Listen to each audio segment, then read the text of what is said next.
अस्सलाम वालेकुम and welcome again to my YouTube channel. हमने पंजाब बायोलॉजी का कोर्स शुरू किया है। ग्रेड 11 या फर्स्ट ईयर बायोलॉजी का कोर्स हमने स्टार्ट कर दिया है। 6 लेक्चर्स में ऑलरेडी चैप्टर नंबर 1 के अपलोड कर चुका हूँ और ये हमारे पास लेक्चर नंबर 7 होगा चैप्टर नंबर 1 का। सो लेक्चर नंबर 7 में हमने जो डिस्कशन करनी है ये किंगडम एनिमेलिया के हवाले से करनी है। किंगडम एनिमेलिया यहाँ से शुरू हो जाएगा और तकरीबन 5-6 लेक्चर्स हमारे सिर्फ़ और सिर्फ इसी वाले टॉपिक पे ही होंगे। सो काफ़ी डिटेल में आप लोगों के इस वाले चैप्टर में किंगडम एनिमेलिया डिस्कस किया है, जो कि नॉर्मली और प्रोविंसेस की बुक में अक्सर एक अलग चैप्टर होता है। मैंने तभी आप लोगों को बताया था कि चैप्टर नंबर 1 आप लोगों का काफ़ी लॉन्ग भी है और काफ़ी मुश्किल भी है। सो लास्ट लेक्चर आप लोगों को याद होगा, मैंने ये वाला टेबल आप लोगों को दिखाया था। इसमें आप लोग कैरेक्टरिस्टिक्स कंपेयर कर रहे हैं बैक्टीरिया का आर्किया के साथ और यूकैरिया के साथ, या दूसरे अल्फाज में आप लोग बोलेंगे कि कैरेक्टरिस्टिक्स आप लोग कंपेयर कर रहे हैं kingdom Monera, kingdom Protista, kingdom fungi, kingdom प्लांटाई और किंगडम एनिमेलिया। अब जो पिछला लेक्चर आप लोगों ने सुना है, देखा है, उसमें किंगडम मोनेरा, प्रोटेस्टा, फंजाई और प्लांटाई के बारे में मैंने बात की। एनिमेलिया के हवाले से कोई अलग बात नहीं की थी, वो अलग बात हमने यहाँ पर शुरू करनी है। तो सबसे पहले मैंने आप लोगों को इस वाले लेक्चर के अंदर एनिमल्स के कैरेक्टरिस्टिक एक लाइन में बताने हैं और इसके बाद मैंने आप लोगों को एनिमल्स का क्लासिफिकेशन बताना है और इसके बाद हमने एनिमल्स के जो डिटेल है एक एक फाइलम के वो शुरू करने हैं। सो एनिमल्स क्या होते हैं, याद रखना है आप लोगों ने कि एनिमल को डिफ़ाइन करने के लिए आपने कुछ कैरेक्टरिस्टिक फाइनल किए हैं, वही के वही देखेंगे। अगर आप कोई भी चीज़ डिस्कवर करते हैं, ये कैरेक्टरिस्टिक उसमें देख लो, अगर ये मिल गई तो वो एनिमल होगा। हमेशा एनिमल यूकैरियोटिक होते हैं, मैंने आप लोगों को बार बार बताया है। यूकैरिया में आता है तो जाहिर सी बात है कोई भी एनिमल कभी भी यूनिसेलुलर नहीं हो सकता। एनिमल्स हमेशा मल्टी सेलुलर होते हैं। मैंने आप लोगों को बताया है कि बैक्टीरिया हमेशा यूनिसेलुलर होते हैं, आर्किया हमेशा यूनिसेलुलर होते हैं, प्रोटेस्टा के कुछ इंडिविजुअल्स यूनिसेलुलर होते हैं, फंजाई का एक इंडिविजुअल यूनिसेलुलर है। लेकिन आप लोग याद रखेंगे कि प्लांट और एनिमल कभी भी यूनिसेलुलर नहीं हो सकते, ये हमेशा मल्टी सेलुलर होते हैं। एनिमल्स हेट्रोट्रॉप होते हैं, इसका मतलब ये अपना फूड नहीं बना सकते, किसी और से अपना फूड लेते हैं और ये अपना फूड इंजेस्ट कर रहे होते हैं। आप लोग डिस्कस करते हैं कि फंजाई भी तो हेट्रोट्रॉप्स होते हैं, लेकिन उसके बारे में आप लोग पढ़ते हैं कि वो एब्जॉर्प्शन करते हैं, अपना फूड एब्जॉर्ब करते हैं। लेकिन if we talk about animals, you need to remember they ingest their food. Oral cavity में हम एक नवाला डालते हैं, मॉर्सल डाल देते हैं और उसको फिर डाइजेस्ट करना शुरू कर देते हैं। आप लोगों को ऑलरेडी पता है कि एनिमल्स में कोई सेल वॉल नहीं होता। बैक्टीरिया में भी सेल वॉल होता है, आर्किया में भी होता है, प्रोटेस्टा में हो सकता है, फंजाई में भी होता है, प्लांट्स में भी होता है। वाहिद एनिमल्स है जिसमें सेल वॉल नहीं होता। एनिमल्स हमेशा डिप्लॉयड होंगे। डिप्लॉयड का मतलब डबल नंबर ऑफ क्रोमोसोम्स में पाए जाते हैं। बैक्टीरिया हमेशा हैप्लॉयड होते हैं, आर्किया भी हैप्लॉयड होते हैं। एनिमल्स हमेशा डिप्लॉयड होंगे और ये भी बिल्कुल प्लांट्स की तरह क्या करते हैं, एम्ब्रियो बनाते हैं। वैसे कैरेक्टरिस्टिक्स तो काफ़ी सारे हैं, लेकिन हम फोकस सिर्फ और सिर्फ उन पे करेंगे जो हमारे काम आएंगे। तो आप लोग अगर इनकेस ये वाला लाइन याद रखें, ये भी काम आ सकता है, और अगर ये नहीं याद कर सकते तो आप लोग ये कैरेक्टरिस्टिक जो है यहाँ से याद कर ले कि एनिमल्स के कैरेक्टरिस्टिक्स कौन कौन से होते हैं। अब हमने ऐसा करना है कि क्लासिफिकेशन ऑफ एनिमल्स मैंने आप लोगों को समझाना है, लेकिन एक ज़रूरी बात आप लोग ये याद रखें कि ये जो क्लासिफिकेशन का अभी मैं फ़्लो चार्ट बनाने लगा हूँ, ये बिल्कुल नोटबुक्स में बनाए, पेपर में बना सकते हैं। वैसे आएगा नहीं, लेकिन बना सकते हैं। बुक के अंदर ये फ़्लो चार्ट नहीं है। अगर आप लोग ये फ़्लो चार्ट बनाना चाहे तो आपको पूरे का पूरा चैप्टर जल्दी से रीड करना पड़ेगा, पूरे के पूरे एनिमेलिया को रीड करना पड़ेगा और उधर से ये पूरी इंफॉर्मेशन एक्सट्रैक्ट करनी पड़ेगी। सो ये flow chart again I repeat, आप लोगों की बुक में नहीं है, लेकिन मैंने इस पूरे चैप्टर के अंदर से इंफॉर्मेशन एक्सट्रैक्ट करके आप लोगों के सामने एक समरी बनाई है ताकि पूरे किंगडम एनिमिलिया की समझ आ जाए। याद रखना है आप लोगों ने कि ये जो फ्लो चार्ट में अभी बना रहा हूँ, इस पर रट्टा लगाने की कोई ज़रूरत नहीं है। जब एग्ज़ाम सर पे होगा फिर रट्टा लगाएंगे। अभी सिर्फ़ और सिर्फ आप लोगों ने इसको देखना है, क्योंकि जब मैं ये बनाऊंगा ना तो आप लोगों का सर चकरा जाएगा, काफ़ी मुश्किल नेम्स होंगे। तो सिर्फ इसको आप लोगों ने देखना है कि मैं कैसे बना रहा हूँ, याद अल्टीमेटली आप लोगों को खुद बहुत हो जाएगा। तमाम एनिमल्स जो इस प्लेनेट के ऊपर पाए जाते हैं, हमने उनको 2 ग्रुप्स में डिवाइड किया है। उनमें से हम एक को बोलते हैं इनवर्टिब्रेट्स और दूसरे को हम बोलते हैं कॉर्डेट्स। नॉर्मली लोग बोलते हैं इनवर्टिब्रेट्स और वर्टिब्रेट्स, लेकिन नहीं, वो लेमैन बोलेगा, बायोलॉजी वाले बोलेंगे इनवर्टिब्रेट्स और कॉर्डेट्स, 2 अलग अलग ग्रुप्स होते हैं। ये क्या है, इस पे हम अलग अलग डिस्कशन करेंगे। इन इनवर्टिब्रेट्स में हम बोलते हैं बैकबोन नहीं होता, इसको हमने फर्दर छोटे छोटे ग्रुप्स के अंदर डिवाइड किया है, उनको हम बोलते हैं फाइला। एक जो फाइलम यहाँ फॉल करता है वो है फाइलम पोरिफेरा, दूसरा फाइलम है नाइडेरिया, तीसरा फाइलम है प्लैटीहेलमिन्थीज, फोर्थ फाइलम होगा एस्कीहेलमिन्थीज, फिफ्थ फाइलम होगा फाइलम मोलस्का, सिक्स्थ फाइलम है एनिलिडा, सेवन्थ फाइलम होगा आर्थ्रोपोडा और 8th फाइलम होगा एकाइनोडर्मेटा। अब अगर आप लोगों को समझ नहीं आ रही तो बुक ओपन करके आप लोग 3-4 पेजेस आगे जाए और हेडिंग्स ये वाले देख ले, सारे हेडिंग्स आप लोगों को मिल जाएंगे। हम फाइलम पोरिफेरा पे अलग डिस्कशन करेंगे, नाइडेरिया पे अलग, इस हर एक पे ऑलमोस्ट आप समझे हमारा अलग अलग लेक्चर होगा। फाइलम पोरिफेरा हम इसी लेक्चर में अभी डिस्कस करेंगे। जो कॉर्डेटा है उसको फर्दर हम 2 ग्रुप्स में डिवाइड करते हैं। एक को हम बोलते हैं फाइलम कॉर्डेटा और दूसरे को हम बोलते हैं हेमी कॉर्डेटा। ये वाला लफ्ज़ आप लोगों की बुक में नहीं है, लेकिन आप लोग खैर कोई मसला नहीं है, ये वैसे भी एग्जिस्ट तो करता है, तो आप लोग पढ़ ले तो कोई मसला नहीं है। जो फाइलम कॉर्डेटा है उसको फर्दर हम 2 ग्रुप्स में डिवाइड करते हैं, इनवर्टिब्रेट्स कॉर्डेट्स और दूसरे को हम बोलते हैं वर्टिब्रेट कॉर्डेट्स, या उनको हम क्रेनिएटा भी बोलते हैं। क्रेनिएटा अगर आप यहाँ से डिलीट करना चाहे तो आप वर्टिब्रेट कॉर्डेट्स बोलेंगे। इनवर्टिब्रेट कॉर्डेट्स को हम फर्दर 2 ग्रुप्स में डिवाइड करते हैं, जिसमें से एक को हम बोलते हैं यूरोकॉर्डेटा और दूसरे को हम नाम देते हैं सब फाइलम सेफेलोकॉर्डेटा। ये आप लोग बोलेंगे एक एक जो ग्रुप है ये इसके अंदर फॉल कर रहा होता है। अच्छा, मैं 1 मिनट के लिए रोक के आप लोगों को ये बताऊंगा कि सब्सक्राइब, लाइक, कमेंट ज़रूर कर ले। मैं वैसे ही जस्ट समझाने के लिए इस वजह से बता रहा हूँ, यहाँ पर मुझे वैसे ही माइंड में आ गया, अक्सर मुझे नहीं आता याद।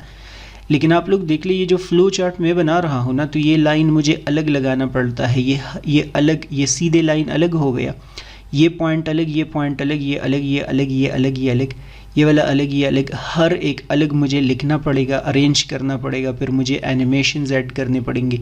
तो समझो कि इस एक पेज को बनाने में कम से कम मुझे 2 घंटे लग जाते हैं।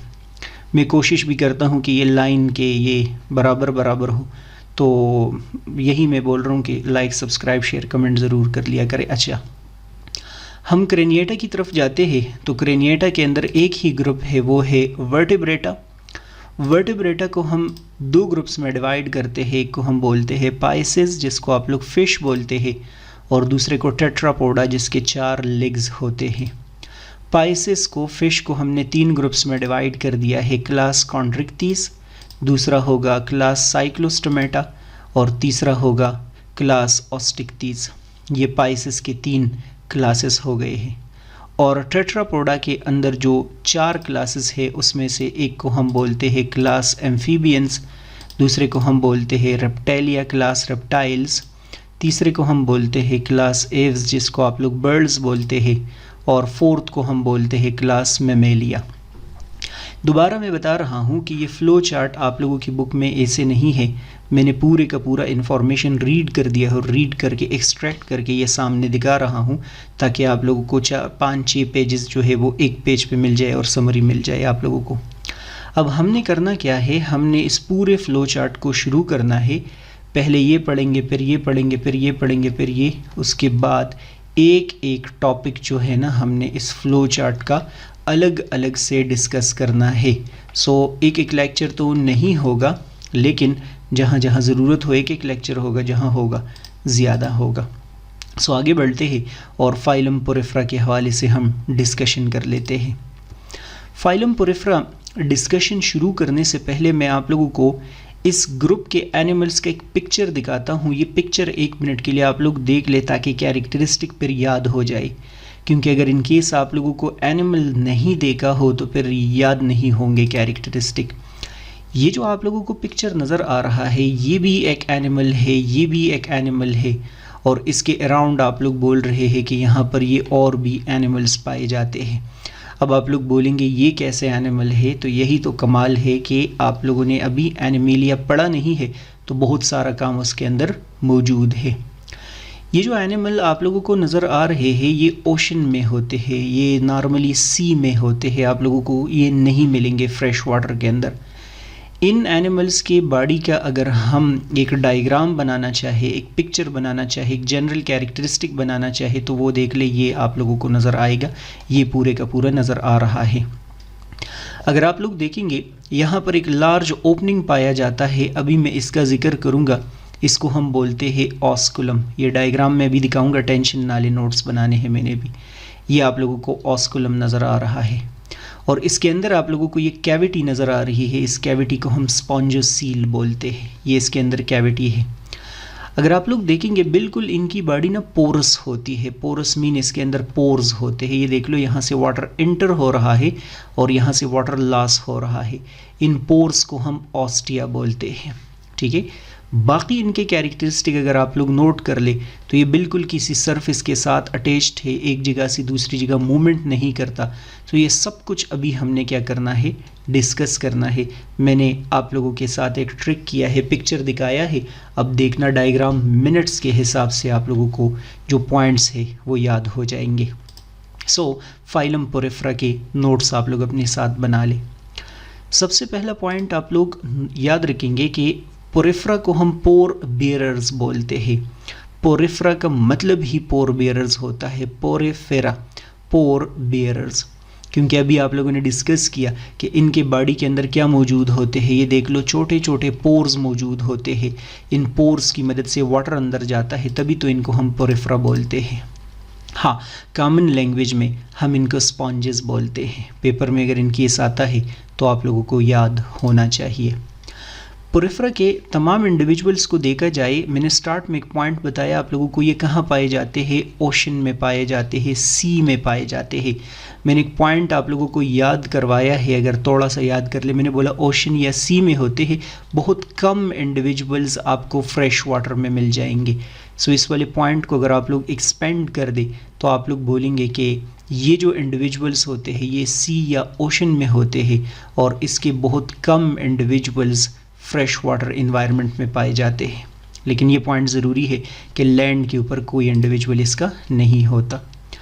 पोरिफेरा प्रिमिटिव एनिमल्स हैं। आप लोग देख ले कि एनिमेलिया हम शुरू करके सबसे पहला ग्रुप यही पढ़ रहे हैं, तो इसका मतलब ये एंशिएंट एनिमल्स है, ये सबसे पुराने एनिमल्स है। दूसरे अल्फाज में आप लोग बोल सकते हैं कि एनिमल्स में सबसे पहला ग्रुप जो है वो यही बना है। अब चूंकि ये एनिमल्स में सबसे पहले बना है तो जाहिर सी बात है कि ये कॉम्प्लेक्स तो नहीं हो सकते, तो इनके बॉडीज़ को अगर देखा जाए तो ये इंतहाई ज़्यादा सिंपल होते हैं। They are simplest of the animals. जाहिर सी बात है कि अभी एवोल्यूशन होगा और कॉम्प्लेक्स होते जाएंगे, लेकिन ये सिंपल है, ये नए नए बने थे तो आप बोलेंगे इसके अंदर इतनी कॉम्प्लेक्सिटी नहीं बनी। कॉम्प्लेक्सिटी का मतलब है कि इसके अंदर कोई टिश्यू नहीं है, कोई ऑर्गन्स वगैरह नहीं है। अगर आप लोग इसका पिक्चर देखेंगे तो जाहिर सी बात है कि वहाँ ऑर्गन और टिश्यू कैसे हो सकते हैं, वो तो वैसे ही एक एनिमल है, सादा सा एनिमल है, कोई ऑर्गन्स, कोई digestive system, respiratory system, nervous system कुछ भी इनमें नहीं होता। इनके बॉडी के शेप को अगर आप लोग नोट करेंगे, जो मैंने पिक्चर दिखाया था बाद में भी दिखाऊंगा आप लोगों को, इनका कोई स्पेसिफिक शेप है ही नहीं। बहुत सारे पोरिफेरा एनिमल्स ऐसे होंगे, कुछ ऐसे होंगे, कुछ ब्रांच्ड होंगे, रैंडम बॉडीज़ है। हम तमाम ह्यूमन को देख लो सेम बॉडीज़ है हमारे, लेकिन इन लोगों के रफ रैंडम बॉडीज़ है, इस वजह से इनडिटर्मिनेट शेप का मतलब कोई शेप इनका है ही नहीं, रैंडमली बॉडी अरेंज है। ऐसे बॉडीज़ को जिनमें कोई स्पेसिफिक ऑर्गेनाइजेशन नहीं होता बल्कि रफ बॉडीज़ होते हैं, कोई स्पेसिफिक शेप नहीं होता, आप लोग बोलेंगे कि ऐसे बॉडीज़ को हम बोलते हैं एसिमेट्रिकल। सो मैं यहाँ पर नोट कर रहा हूँ कि they are asymmetrical, having no specific body shape, तमाम में अलग अलग शेप होंगे। इन स्पॉन्जेस या पोरिफेरा के मेंबर्स को आप लोग देखेंगे तो ये सेसाइल होते हैं। सेसाइल का मतलब नॉन मोटाइल होते हैं। नॉर्मली हम बोलते हैं कि एनिमल्स तो मूवमेंट करते हैं एक जगह से दूसरी जगह, लेकिन आप लोग बोलेंगे कि पोरिफेरा एक जगह से दूसरी जगह मूवमेंट नहीं करते। अभी आप लोगों ने पिक्चर देखा है तो ये एक जगह से दूसरी जगह नहीं जाते। हाँ, लेकिन इनके जो यंग वंस होते हैं, इनके जो लार्वी होते हैं, लार्वा यंग वन को बोलते हैं इनका, वो एक जगह से दूसरी जगह जा सकता है, मूवमेंट वो कर सकता है। जो पोरिफेरा का पिक्चर आप लोगों ने अभी देखा है, इसके अंदर आप लोगों को कोई भी सिस्टम तो नज़र नहीं आया, डाइजेस्टिव वगैरह सिस्टम। इसके अंदर स्केलेटन भी नहीं होता। आप लोग देख लें, हमारे बॉडी में बोन्स का बना एक स्केलेटन मौजूद है।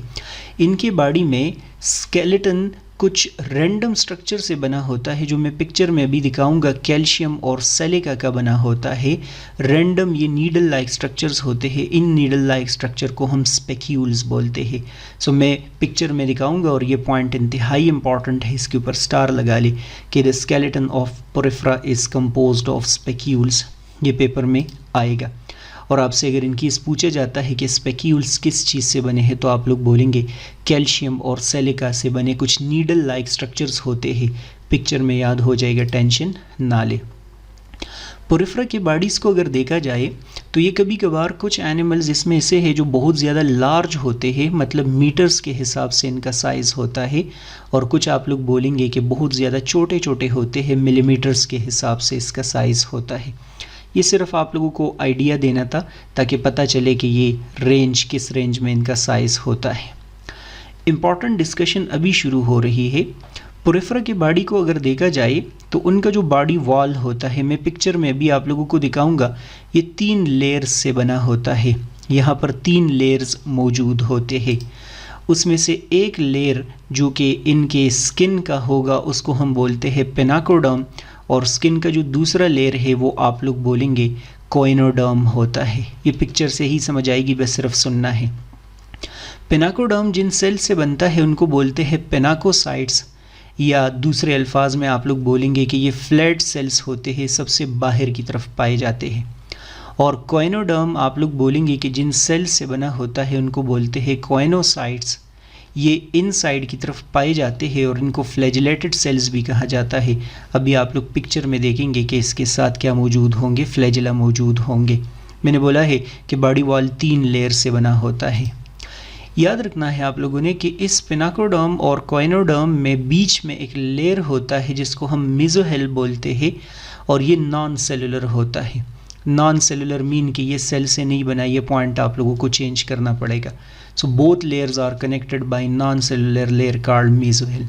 इसको हम मेसेनकाइमा भी बोलते हैं। ये इन दोनों के बीच में है, मैं अभी डायग्राम में आप लोगों को दिखाऊंगा। मेसोहेल के अंदर आप लोग बोलेंगे कि अमीबाइड सेल्स होते हैं और स्पेक्यूल्स, ये स्पेक्यूल्स इनकी बात हो रही है जो नीडल लाइक स्ट्रक्चर्स होते हैं।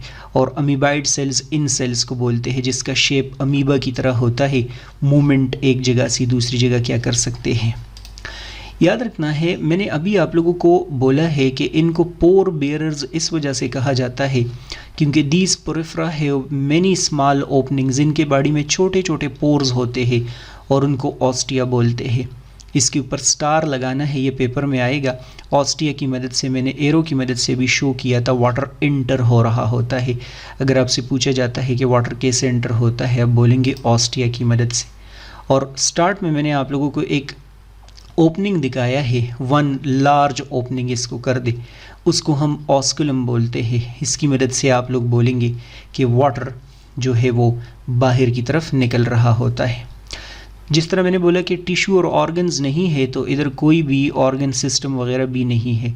Digestive system, respiratory system, circulatory system वगैरह कुछ भी यहाँ पर नहीं पाया जाता, ये आप लोग बोलेंगे नहीं है। मैंने आप लोगों को स्टार्ट में बताया कि इसके अंदर एक कैविटी पाई जाती है जिनको हम स्पॉन्ज सील कैविटी बोलते हैं। उसके अंदर वाटर जाता है और उसके अंदर से फूड वगैरह एब्जॉर्ब हो रहा होता है। नॉर्मली पोरिफेरा जब रिप्रोडक्शन करते हैं तो एसेक्सुअल रिप्रोडक्शन की मदद से करते हैं, और एसेक्सुअल रिप्रोडक्शन का एक प्रोसेस है, उसको हम बोलते हैं बडिंग। बडिंग में इसका एक छोटा सा पार्ट कट हो जाएगा और कट होके आप लोग बोलेंगे कि उनसे एक न्यू इंडिविजुअल बन जाएगा, और ऐसे बडिंग के प्रोसेस को हम गेम्यूल्स बोलते हैं। ये हो गए कैरेक्टरिस्टिक्स जो आप लोगों ने डिस्कस किए हैं। ये पॉइंट मैं आप लोगों को समझा देता हूँ, लेकिन आप लोग ये पिक्चर ज़रा देख लें। ये आप लोगों को एक पोरिफेरा का मेंबर नज़र आ रहा है, ये दूसरा, ये तीसरा आप लोग देख रहे हैं। सारे सिसाइल है, सारे स्टैटिक है, एक जगह से दूसरी जगह नहीं जाएंगे। इनके बॉडीज़ को आप लोग नोट करेंगे यहाँ पर। सो ये देख ले, यहाँ पर मैंने आप लोगों को अभी बताया है कि एक कैविटी है, इस कैविटी को हम स्पॉन्जोसील कैविटी बोलते हैं। तो ये देख ले, स्पॉन्जोसील कैविटी बनाया है। इसी के साथ साथ मैंने बोला कि इनके बॉडी में छोटे छोटे ओपनिंग्स होते हैं जिसकी मदद से वाटर अंदर की तरफ जाएगा।